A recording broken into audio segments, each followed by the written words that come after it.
Wonderful to see you all here this morning. Bienvenue à tous pour être ici avec nous dans la salle et en ligne aussi. Moi, je s'appelle Mike Morrice, je suis député de Kitchener Centre. Je suis heureux d'être joindre aujourd'hui par Monique Pauzé, la députée de Repentigny de la Bloc Québécois. Wonderful to see you all here this morning. Thank you for joining us. I'll start by sharing the words of the UN Secretary General. Quote, "We are on a highway to climate hell with our foot on the accelerator. We are in the fight of our lives and we are losing, and our planet is fast approaching tipping points that will make climate chaos irreversible. The global climate fight will be won or lost in this crucial decade on our watch." Now, we need to look no further if we look at the reality of the climate crisis on our doorstep than this past wildfire season. Over 184,000 square kilometers were burned. 5% of the total forests in Canada burned this past year alone. And even just yesterday, it seems like every day there's another report coming out. Just yesterday now, 200 medical journals from around the world are now urging the World Health Organization to deem both climate change and biodiversity loss a global health emergency. Now, in the midst of all this, the oil and gas industry across the country continues to rake in record-breaking profits. In fact, just the top 5 oil and gas companies operating in Canada last year alone made over $38 billion in profits. How are they doing it? By gouging Canadians at the pump. While some will talk about increases in the carbon tax, let's be clear. The carbon tax went up 2 cents per liter in the last year. Meanwhile, profits of oil and gas companies last year alone went up 18 cents a liter. And it's by gouging Canadians that these companies are making record-breaking profits. And it's this reason why I've introduced Motion 92, which specifically says, let's simply approach oil and gas companies the same way the federal government already has banks and life insurance companies in the midst of the pandemic, and that is introducing a windfall profit tax on their excess profits, recognizing that Canadians are also in an affordability crisis and that we could offer reasonable solutions to both address the climate crisis and affordability. And so in Motion 92, we've simply called for the federal government to take this windfall profit tax, they call it the Canada Recovery Dividend, and to apply that same one-time, the Canada Recovery Dividend is a 15% one-time tax on excess profits above $1 billion. We're now saying let's apply that to oil and gas. This morning, about a half hour ago, the Parliamentary Budget Officers now put out their report where they've now costed out this motion. And for the first time, we now know how much would be generated for proven climate solutions by doing so. And that amount is $4.2 billion that would be generated by simply applying the exact same measure that this government has already applied to banks and life insurance companies and applying it to the oil and gas industry. Those are dollars that we could use to invest in proven climate solutions. Just one example I'll share with you. If we were to offer Canadians across the country no cost home retrofits and heating electrification, including heat pumps, for example, the Green Budget Coalition is saying that would cost $20 billion over 5 years. Well, that's pretty similar to the amount that could be raised through the Canada Recovery Dividend. We know there are proven climate solutions to invest in. We know we need to be going further and faster. This would be one simple, efficient, and effective measure to begin to increase the funds available to invest in proven climate solutions. With that, avec ça, je tournera à mon collègue, encore la députée de Repentigny, Monique Pauzé de la Bloc Québécois, et elle partagera sa commentaire aussi. Merci. Merci. Alors, merci beaucoup à M. Morrice d'avoir introduit cette motion et de pouvoir vous en parler aujourd'hui. Merci de votre présence. Écoutez, les compagnies pétrolières, on l'a vu, ont fait des milliards, mais j'aimerais juste vous ramener 3 ans en arrière, 2020, où, par exemple, Total Energy ou Shell avaient dit que oui, ils étaient pour réinvestir dans les énergies renouvelables et atteindre la carboneutralité pour 2050. Aux États-Unis, Exxon et Chevron, eux autres, ils avaient dit exactement le contraire. On nie la crise climatique et on va continuer de faire des profits. Qu'en est-il 3 ans plus tard? Les compagnies pétrolières ont reculé très doucement. Ça n'a presque pas été soulevé, mais elles ont reculé dans leurs engagements et maintenant, ce qui compte, c'est le profit. Alors, on va se retrouver sur une planète avec biodiversité qui est absolument là, atteinte, la crise climatique, des crises de tout ordre, parce que les compagnies pétrolières préfèrent la rentabilité avec toujours le même argument. Hein? Ah, bien, le monde en veut du pétrole. Ben oui, tu sais, c'est le monde en veut veut dire ils ont, eux autres, des objectifs qu'ils doivent atteindre. Les politiciens doivent être forts, doivent se tenir debout et doivent exiger des comptes et exiger que les compagnies investissent plus dans les énergies renouvelables. Je reviens à la motion et je vous amène surtout sur le dernier BI, et on dit de réaffecter les recettes ainsi réalisées pour soutenir des solutions déjà éprouvées. Et donc, on va parler de transport en commun. Donc, on vient aider à contrer la crise climatique, la rénovation d'immeubles, l'écologisation du réseau électrique. Et on pourrait rajouter, parce que ce ne sont que des exemples, ce qui tient beaucoup à cœur au Bloc, là, vous le savez, c'est la question des transferts en santé, dont les transferts qui ont eu lieu il y a à peine 1 an et quelques ont mis à peu près tout le monde de mauvaise humeur là, et n'étaient pas à la hauteur. Donc, il y a plus de 4 milliards de dollars qui peuvent être réinvestis pour des besoins que les citoyennes et les citoyens ont. Et c'est la raison pour laquelle le Bloc québécois appuie cette motion. Merci. Merci, Monique, encore. Maintenant, right now, we can now switch to questions for folks who have any. Thank you again for being here. In your conversations with the government, have you received any indication that this is at all something that they would consider including in the fall economic statement? Might be a better question placed to them. My position is this is one of the most reasonable measures that the federal government could be considering. That, yes, we disagree when it comes to subsidies of fossil fuels. As you know, I've put forward a motion to end all subsidies to fossil fuels, and they're still bean counting which ones to keep in the midst of a climate crisis. This is even simpler still to say while Canadians are struggling with affordability, the biggest oil and gas companies are making record-breaking profits. Is that not an obvious place to start? It's certainly a conversation I've had with the Minister of Environment. As you know, there are some colleagues in the Liberal Party who have publicly come out with their support. There are also folks like the former Minister of the Environment, Catherine McKenna, who's publicly come out with her support as well. And so certainly looks like something that they're going to consider. Our job is to continue to make the case that this is what Canadians expect them to do, and we're going to continue to put pressure on them to do so.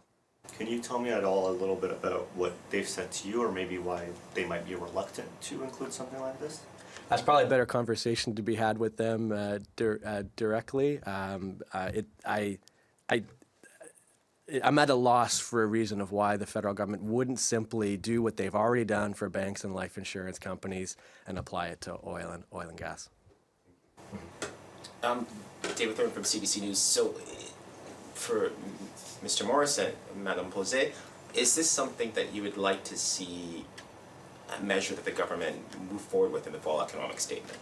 That would seem to be the most obvious place to start, and that would be certainly one of our calls. This could be something, we've done the work already. We've tabled the motion. They've actually applied it to life insurance and bank companies already, and so it's something they could very easily put into the fall economic statement, and that would be one of the obvious places to start. The most, if they wanted to move quickly on it, certainly that's one of the conversations I've had with Minister Giroux, is to advocate for this to be included in the fall economic statement. Madame Pauzé. Vous voulez rajouter quelque chose? Je suis pas sûre d'avoir compris la question. Est-ce que vous voulez rajouter ça sur dans la budgétaire de l'automne? Nous, ce qu'on voudrait, là, c'est que ça agisse au niveau du gouvernement. Alors que enfin les bottines suivent les babines. Practice what you preach, comme on dit en anglais. Et donc, cette motion-là ou tout autre projet de loi qui touche directement la crise climatique, il faut que ce soit adopté, discuté et adopté le plus tôt possible. Je veux dire, on dit qu'on est en urgence climatique. Bien, si c'est une urgence, il faudrait agir et agir le plus rapidement possible. Let's see. I can imagine we'll probably hear from the organizations that represent the oil and gas companies that we give a lot to the Canadian economy already through paying taxes, through royalty payments, through employment and whatnot. Why should we give more? And if we are asked to give more, this will have an impact on future investments. I guess maybe what would be your response to that? Well, two sides. One is we're not going to ask. I think that's one of the issues here, is that there is far too many consultations and running to the oil and gas industry and, putting our hands out to them. It's the other way around. They are gouging Canadians at the pumps. They're making record-breaking profits, and those profits are exactly what should be applied to proven climate solutions. And that's the role for the federal government, is to set the rules of the game. And the rules right now are set up in a way that are allowing oil and gas companies to gouge Canadians at the pumps and profiteer ahead of the next generation's safe climate future. And that's not right. And so that's why we're calling for this measure as one of the most reasonable starting points. To the second part of the question, again, this has already been done. We didn't see, banks and life insurance companies dramatically increasing prices when they had the Canada Recovery Dividend applied to them, in part because there's no real cost to pass on. This is simply a 15% tax on the excess profits above and beyond $1 billion. And I think we can all agree that that is excessive, and it's exactly what could be used to fund proven climate solutions. Est-ce que vous voulez rajouter? Et j'aimerais rajouter l'argent que les gens doivent mettre pour leur santé, parce qu'on sait qu'il y a des liens évidents entre la pollution et la santé. Et j'y vais de mémoire, mais je pense que c'est 6 % du PIB qui est consacré à la santé pour des gens qui sont malades prématurément, que ce soit la maladie des reins, que ce soit les maladies pulmonaires. Alors, ça coûte cher, ça aussi, à la société. Et dernièrement, j'ai fait une recherche pour l'œil, la pollution dans l'air, les fines particules de pollution dans l'air qui sont par le CO2, font en sorte que la dégénérescence maculaire va toucher les gens beaucoup plus tôt. La question de la rétine également. Alors, si les gens sont aveugles au changement climatique, bien, les changements climatiques et la pollution vont les rendre aveugles. These are the same companies who knew about the climate crisis back in the 70s. And as you heard from my colleague, have turned a blind eye to it for decade after decade. It's the role of parliamentarians to step in and ensure that public policy is in the best interest of Canadians, not the largest oil and gas companies in the country. Any more questions in the room? Minister Giroux is expected to have a press conference today to talk about the next steps on the Impact Assessment Act. What are you hoping to kind of see from that today? That's a great question from my colleague Elizabeth May, who you might know has written about this extensively in recent days, having been here and herself called for the, at the time when that bill passed, some of the challenges that she saw with the constitutionality, as well as her recommendations for how to improve it. And so if you'd like to speak with her, we'd be happy to set up a conversation. Monique, est-ce que vous voulez parler là-dessus? Oui. If there's no more questions in the room, we do have one online. It's on Zoom, and it's from Palak Mangat. Please go ahead. Hi, I just had a question for Mike Morrice. You're billing this as kind of a simple measure.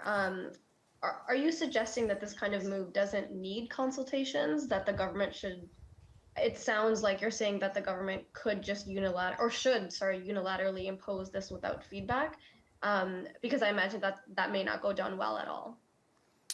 Well, in terms of, like I said earlier, consultations, the oil and gas industry is one that has one of the most numbers of meetings across the federal government of any in environmental defense has been tracking the hundreds and hundreds of meetings that members of the Pathways Alliance have had with the federal government. And so I don't think it's a deep concern that they haven't had enough conversations and consultation. But I think the reality is, when I was at the meeting with grocery chain giants a few months ago, and I asked the question directly to Galen Weston at the time, what his views are on a windfall profit tax on grocery store giants, and one after the other, they all turned around and said how it's just not something that's possible for them. And so I haven't seen an industry before come to the federal government saying, please introduce a windfall profit tax. We're making far too much here. And so I'm not sure how much more consultations we need with them.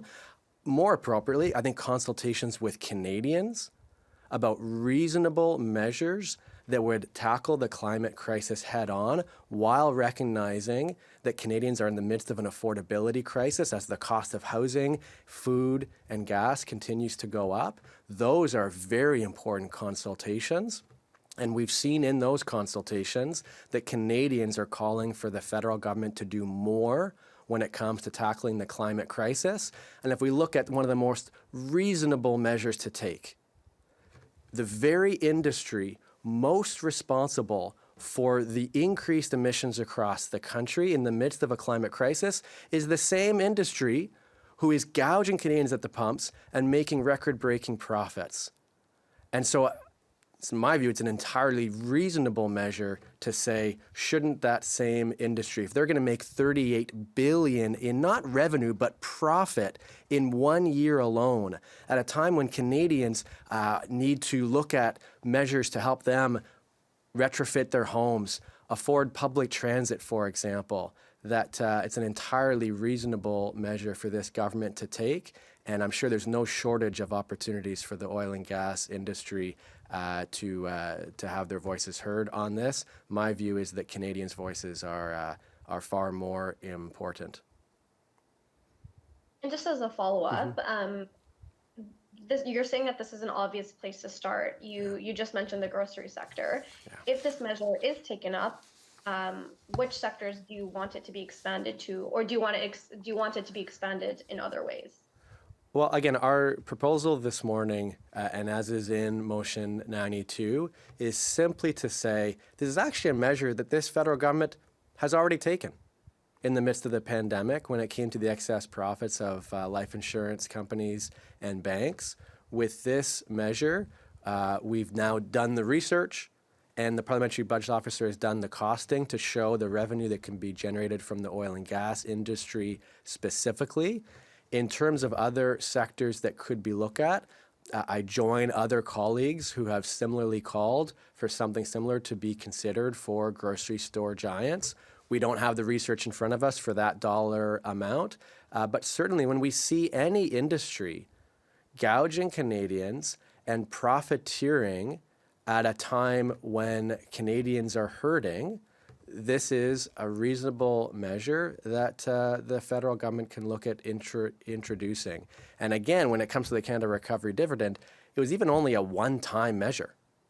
One-time measure introduced over the course of 5 years that can be looked at when it comes to the drastic gouging and profiteering of some of the largest oil and gas companies in the country. Sorry, just to be clear, and maybe to give Andrew some time to get some snaps. Just to be clear, you're calling for a similar windfall tax on grocery stores as well? The measure this morning is specifically calling on the oil and gas industry. To the question asked about whether it's something that could be applied to grocery store chains and others, the NDP and Greens have mentioned that before. It's something we've raised. But this morning, we're specifically calling on that to be introduced to oil and gas companies, specifically now having the data with respect to, this is the first time we now know how much would be generated by doing so. And so we're specifically calling for this to be applied to the oil and gas industry.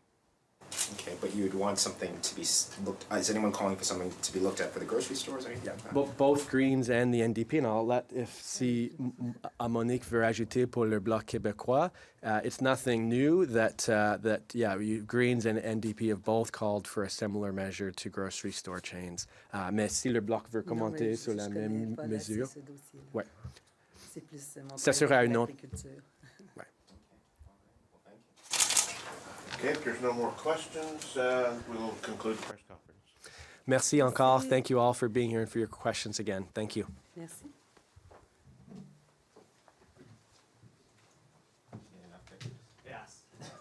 Recording stopped. Is that a minute?